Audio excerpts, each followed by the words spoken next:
నమస్కారం మీర్జా టెలివిజన్ కి స్వాగతం. అందరికీ నమస్కారాలు.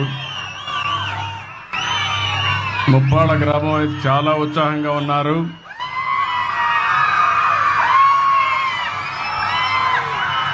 అయితే మీ ఉత్సాహం చూస్తూ ఉంటే నాకు అనిపిస్తుంది నేను ఎంత చేసినా అది తక్కువే అవుతుంది. మీ ఉత్సాహం చూస్తూ ఉంటే, మీ అభిమానం చూస్తూ ఉంటే. ఎప్పటికప్పుడు తెలుగుదేశం పార్టీ ఒక వినూత్నమైన కార్యక్రమాలతో ముందుకు వస్తూ ఉంటాం. ఈరోజు మీరు ఒక్కసారి చూస్తే, ఈరోజు బాబు జగజ్జీవన్ రామ్ జయంతి, ఒక మహనీయుడి యొక్క జయంతి. ఏప్రిల్ నెలలో ముగ్గురు పుట్టారు. ఒకరు బాబు జగజ్జీవన్ రామ్ గారు, రెండోది రాజ్యాంగాన్ని రాసినటువంటి అంబేద్కర్ గారు, మూడోది మహాత్మా పూలే గారు. ఈ ముగ్గురు కూడా ఒక సామాజిక మార్పుకు శ్రీకారం చుట్టినటువంటి చరిత్ర పురుషులు. అందుకనే ఈరోజు నేను ఇక్కడికి రావడం నా అదృష్టంగా భావిస్తున్నా. ఇప్పుడే మీరు చూశారు నేను ఒక ఇంటికి పోయాను. ఒక ఎస్సీ కుటుంబం ఇంటికి పోయి జగజ్జీవన్ రామ్ స్ఫూర్తితో ఆ కుటుంబాలని ఏ విధంగా ఆర్థికంగా, రాజకీయంగా, సామాజికంగా పైకి తేవాలనో సంకల్పం చేయడానికి ఆ ఇంటికి వెళ్ళానని చెప్పి కూడా నేను మీకు తెలియజేస్తున్నా. ఈరోజు నేను ఎప్పుడు కూడా కొత్త కొత్త ఆలోచనలు వస్తూ ఉంటాను. కొంతమందికి అర్థం కావు, కొంతమందికి అర్థం అవుతూ ఉంటాయి. అర్థమైన వాళ్ళు బాగుపడతారు, అర్థం చేసుకున్న వాళ్ళు బాగుపడతారు. అర్థం చేసుకోలేని వాళ్ళు భవిష్యత్తులో నష్టపోయామని బాధపడతా ఉంటారు. ఆ రోజు నేను సెల్ ఫోన్ గురించి మాట్లాడాను. ఈరోజు ఎక్కడికి పోయినా కూడా సెల్ ఫోన్ అయితే అందరికీ అత్యవసర వస్తువు అయిపోయింది. అదే సమయంలో మీరు ఒక్కసారి చూస్తే, నేను ఆ రోజు అనేక విషయాల్లో డాక్రా సంఘాలు పెట్టాను. ఈరోజు డాక్రా సంఘాలు మీరు చూస్తే, ఏ రాజకీయ పార్టీ అయినా ఆ డాక్రా సంఘాలు లేకపోతే వాళ్ళు ఏమాత్రం కూడా ముందుకు పోలేని పరిస్థితికి వచ్చారు. నేను ఎప్పుడో 25 ఏళ్ళు 30 ఏళ్లకు మునిపే మా ఆడబిడ్డలు కష్టపడుతున్నారు, వంట చేయడం సులభంగా చేయాలని కట్టెల పొయ్యిలో కాకుండా దర్జాగా గ్యాస్ ఉపయోగించేయాలని భారతదేశంలో మొట్టమొదటిసారిగా దీపం పెట్టిన పార్టీ తెలుగుదేశం పార్టీ. ఇప్పుడు రేట్లు పెరిగాయంటే మళ్ళీ ఆలోచించాను. అందుకే 3 సిలిండర్లు ఉచితంగా ఇస్తున్నా. ఇప్పుడే ఒక ఇంటికి పోయాను. కట్టెల పొయ్యి అయితే చాలా కష్టం అయ్యేది నాకు వంట చేయడం. గ్యాస్ కాబట్టి గ్యాస్ వెలిగించాం, కాఫీ పెట్టాం. నేను వాళ్ళకి కాఫీ ఇచ్చి నేను కూడా కాఫీ తాగి ఇక్కడికి వచ్చాను.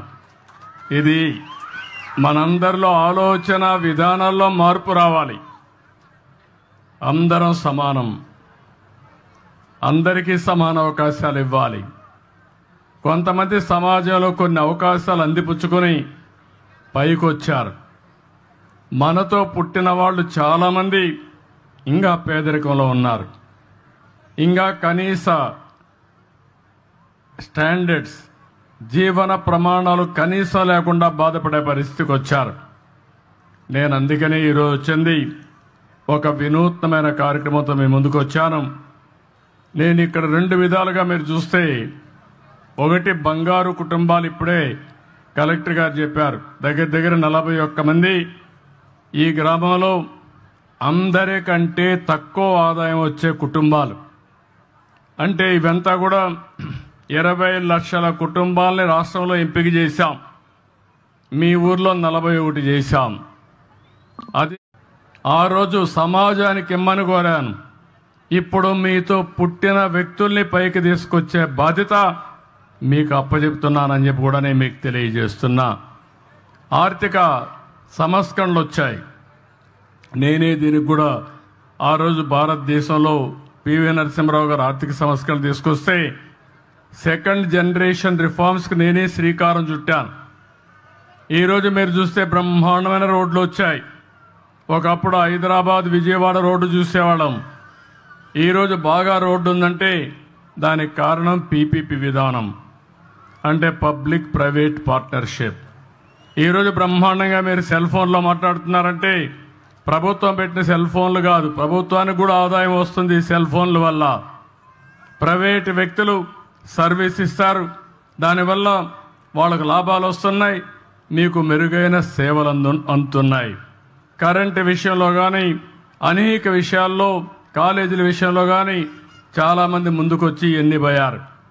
కానీ ఈరోజు పీపీపీ విధానంలో ఫ్యాక్టరీ పెట్టిన వాళ్ళు పైకి వచ్చారు, తప్పులేదు. ఈరోజు సిఎస్ఆర్ కూడా పెట్టారు, కార్పొరేట్ సోషల్ రెస్పాన్సిబిలిటీ అని. కానీ కొన్ని కార్యక్రమాలు చేస్తున్నారు.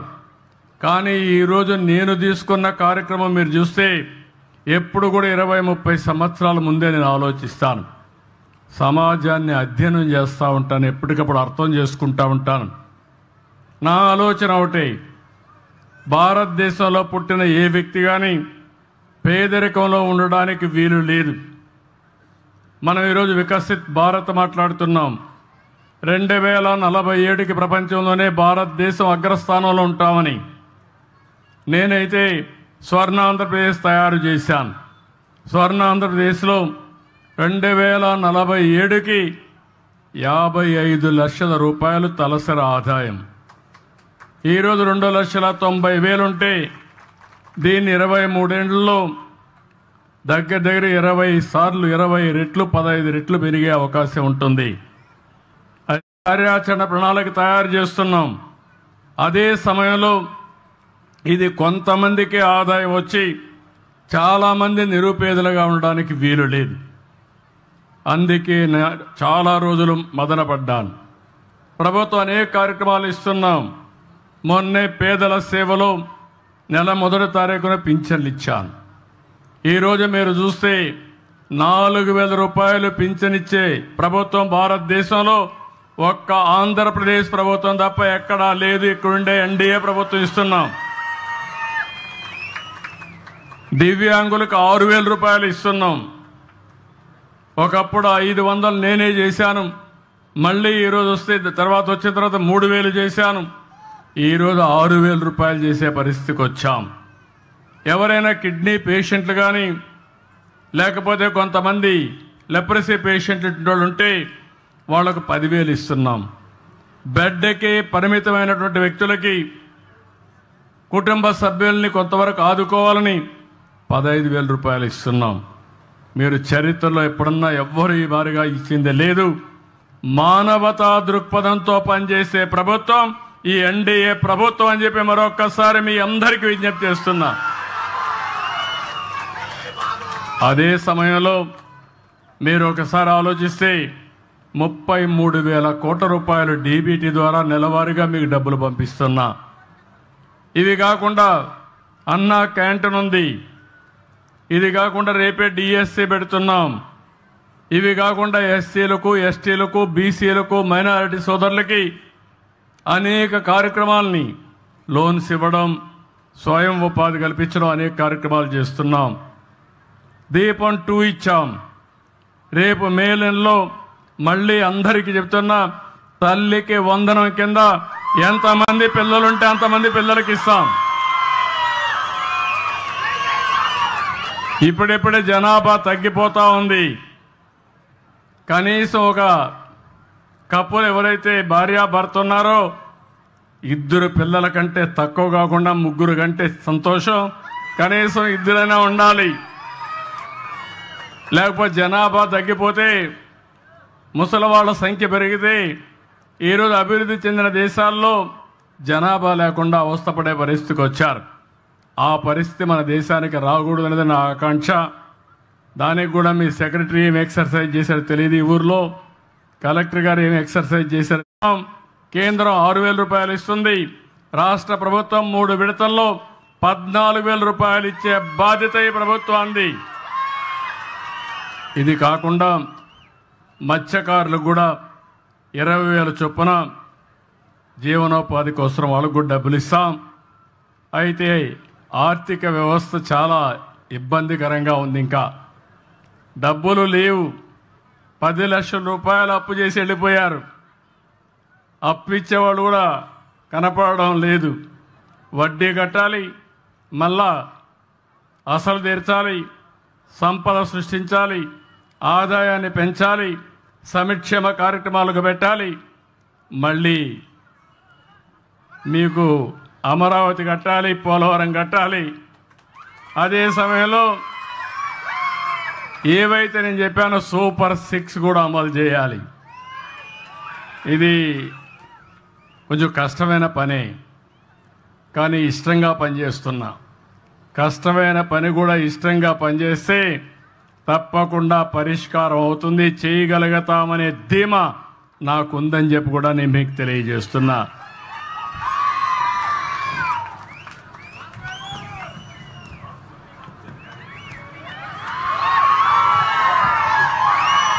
ఇక్కడికి వచ్చినప్పుడు మిగిలిన విషయాలు నేను మళ్ళీ మాట్లాడతా. ఇక్కడికి వచ్చినప్పుడు ఈ ఊర్లో 1073 కుటుంబాలు ఉన్నాయి.